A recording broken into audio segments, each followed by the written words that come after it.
Welcome back to Secrets of the Sire. We do this every Wednesday night, 8 p.m. Eastern, coming to you live from the Sire Digital Network. That is youtube.com/Secrets of the Sire, facebook.com/Secrets of the Sire, twitch.tv/Secrets of the Sire, and everywhere you can download a podcast, iTunes, iHeartRadio, etc., etc. Really excited to welcome my next guest.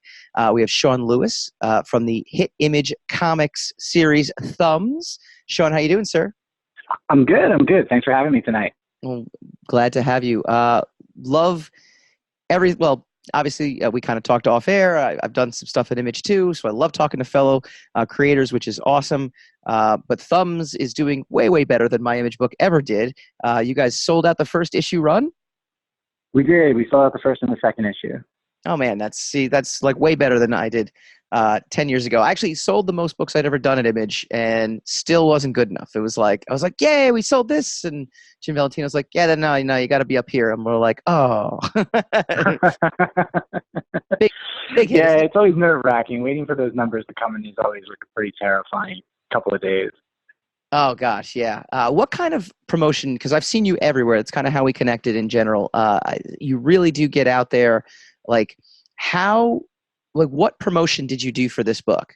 Like personally, because I know everyone thinks like when you become like Image Comics, like, oh, that was my first thought too. It's like, oh, great, Image. Oh, this is great. I can finally stop having to promote the book and they can do it. And then you realize, no, that's not the case. Well, that's definitely not the case. I think I made that mistake. So this is my fourth book with Image. And so the first one was when I did Saints. I was under the delusion. I was just like, oh, they're going to do all the marketing for me. This is going to be like so easy. And so I didn't do any of the marketing. And then I was like, why are my numbers so low? Yeah. Like, well, you didn't like tell anyone the book was coming out.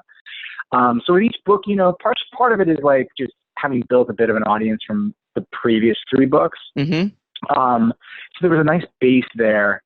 And then, I'm just a big believer in guerrilla marketing. Twitter specifically is something that I use pretty obsessively.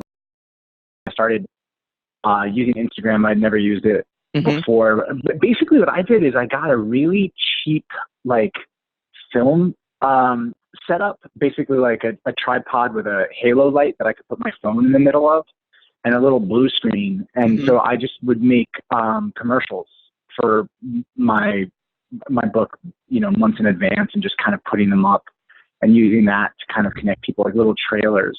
And that actually worked really well. Those. Yeah, those. I mean, where did you see the traffic on Twitter, Instagram, both because of those trailers? Twitter and Instagram. I mean, there's a massive difference between when I put it up myself and when Image retweets it.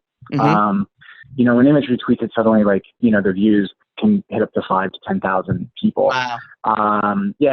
Which is huge. For an indie book, especially getting that much exposure is great. Sure. And it starts to lead to other exposure. Like you start having outlets who didn't know the book was coming out or did and weren't paying that, didn't really care that much, suddenly going like, people are talking about this. Do you want to do an interview with us? Do you want to do something on radio, like on one of our podcasts? Or do you want to do something, in print? And so it just starts to kind of perpetuate itself. Gary Vaynerchuk is the famous motivational speaker, and he had a video. I recently listened to a podcast that had a quote from him, and he's like, do every interview you possibly can. He's like, every 40 view video, 400 view video, 100, listen, download. It doesn't matter how small or how much or how great. Do everything to get the word out as much as possible, right? Yeah, absolutely. I think there's multitudes to that. I mean, you're trying to connect, especially on an indie book, and the difference of the finances of that. Every person counts. And I think there's also just a bigger thing if you're going to work outside of the mainstream. Like there's that whole concept of the 1,000 true fans. Like if you can get 1,000 people who commit or believe in whatever you do, then you can basically make a living, do what you're doing. Yeah. And so I'm a big believer in that, of you kind of find and create your own community, especially if you're trying to tell your own stories. So yeah, I think if someone's willing to talk to you, talk. Nothing wrong with that. All right, we've talked around Thumbs. Give us the 30-second elevator pitch. Sure.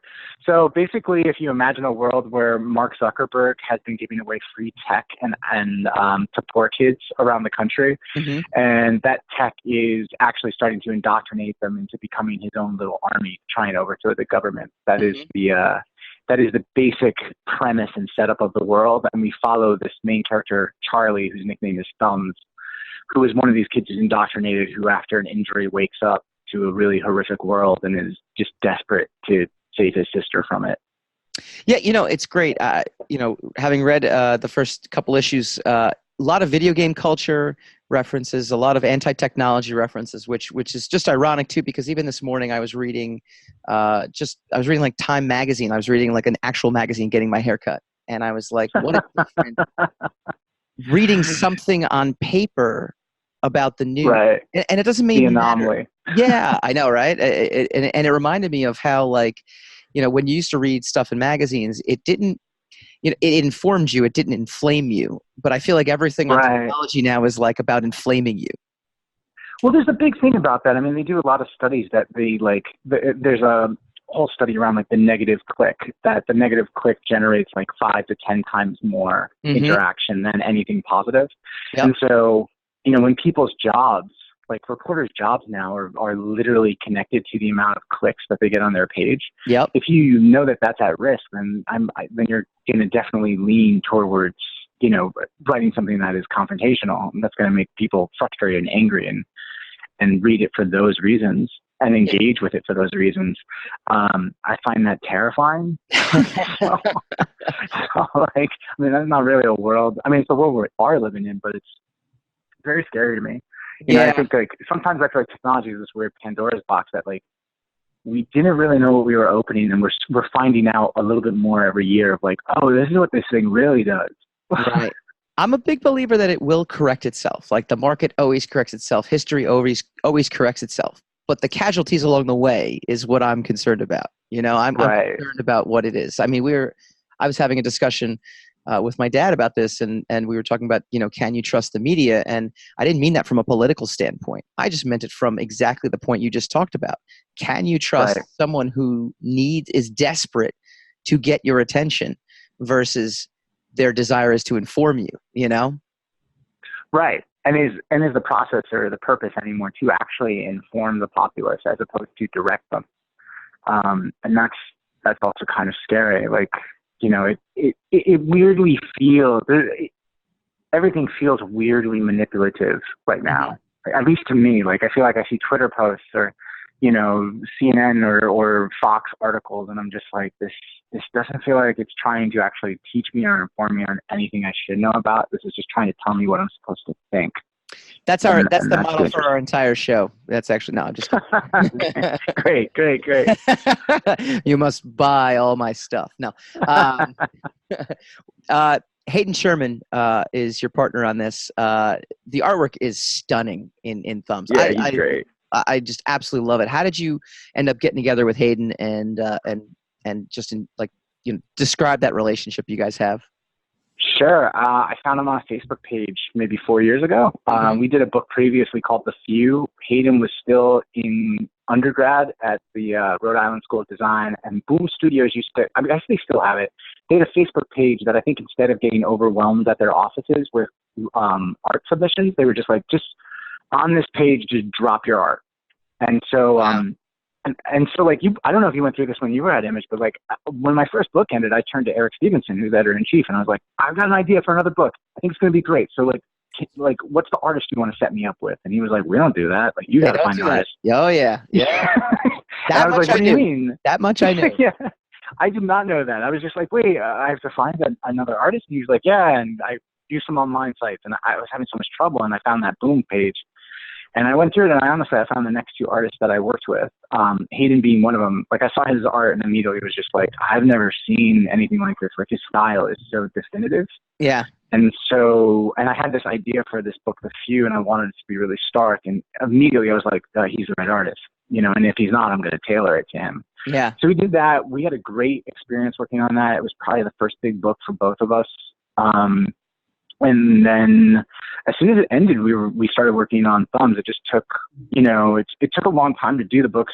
They're all double sized. And also when you work at Image, like nothing gets solicited until you have 3 entire issues completely done. Yeah. So the amount of time it takes to finish 3 issues, like we're almost probably 18 months outside of when The Few ended. Like it takes a while. So, we talked about this actually too.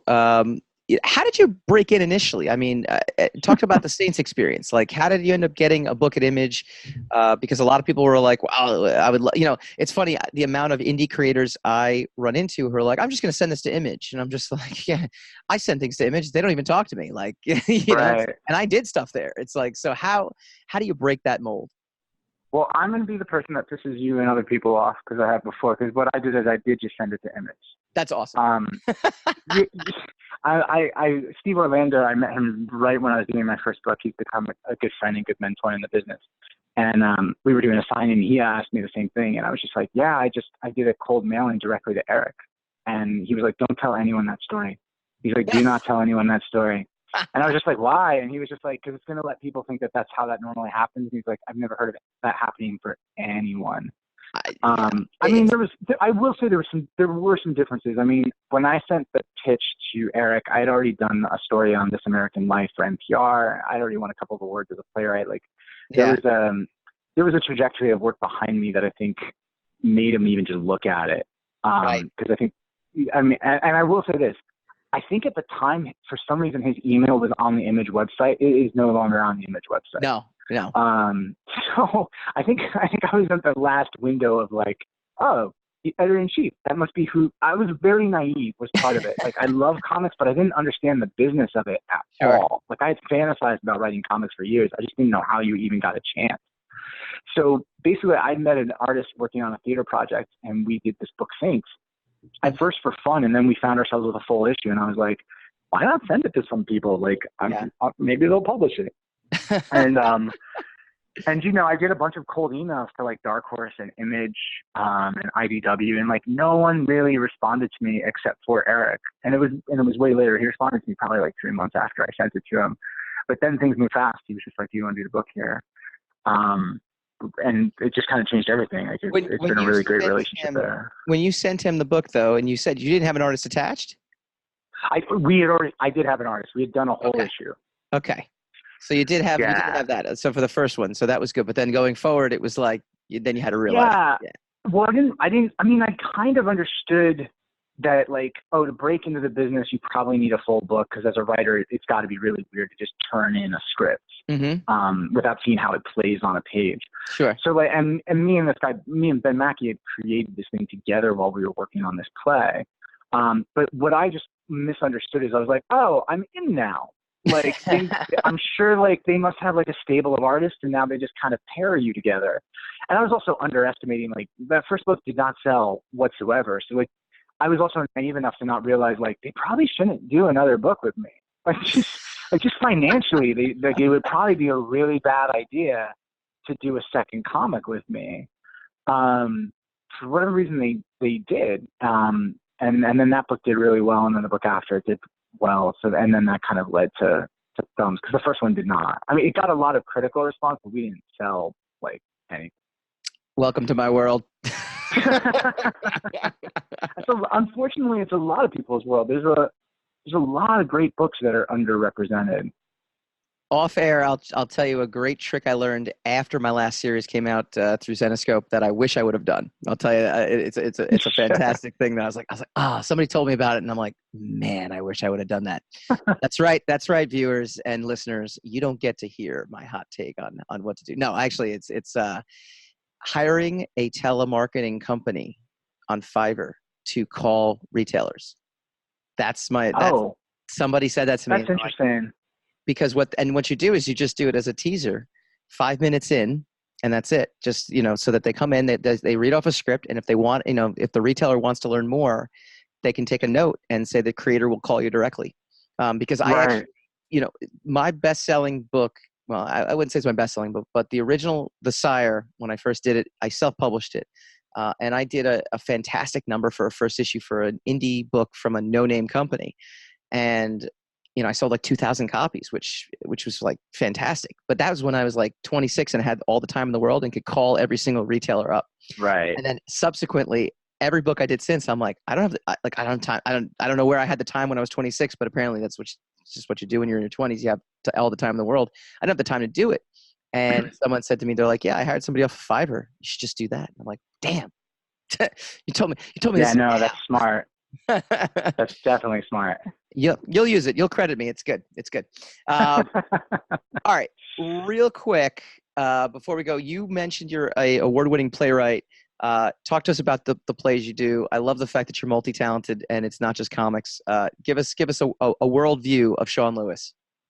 Sure. I mean, so I guess for the last 15 years, I've made my primary living as a playwright and theater director. And so I create works that are usually around political subjects, but kind of deal with the gray area. I write a lot of plays around subject matter that I don't know what I think about. And through the play, I'm like trying to argue with myself to actually find out what I believe. That's awesome. I tend to approach most things kind of going like, I think I'm actually too stupid to have an opinion on this subject matter that's so huge yet. And so I kind of have to write this play to even see, like, what do I think about capital punishment? What do I think about police brutality? What do I think about these things? As opposed to just being like, I think it's bad in a very simplistic way that doesn't look at, like, all things, or I think it's good for the same reasons. And so, yeah, so those plays have, like, performed off Broadway and around the country and internationally. And so that's been a big part of my life. It's only in the past, like, 2 years where comic books have kind of, devoured them. What are you reading these days, comic book wise? Gideon Falls is a big one for me.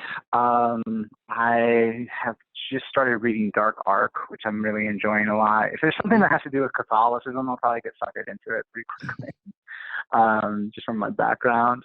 I'm trying to think what else. Like Black Hammer. I'm a big Jeff Lemire fan, so like anything of his. I go back and read his Bloodshot Colorado series a lot. Okay, yeah.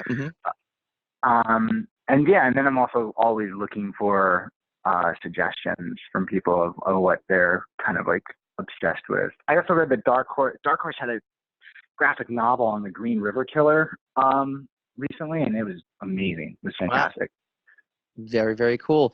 All right, Sean, where can people find you online, and where can people find Thumbs and all the stuff you got going on right now? Sure. I have a website, so that's just SeanChristopherLewis.com, and my Twitter is @SeanChrisLewis, and my Instagram is SeanLewis6026. Very, very cool. And Thumbs number 3 is in stores right now, or where are we up to? Thumbs number 3 is out right now. Yeah, good time to hop on it. We're at the midpoint. All right, very cool. Well, Sean, thank you so much for joining us. I really do appreciate it. Thanks for having me. And when we come back, we go spinning the racks. Secrets of the Sire.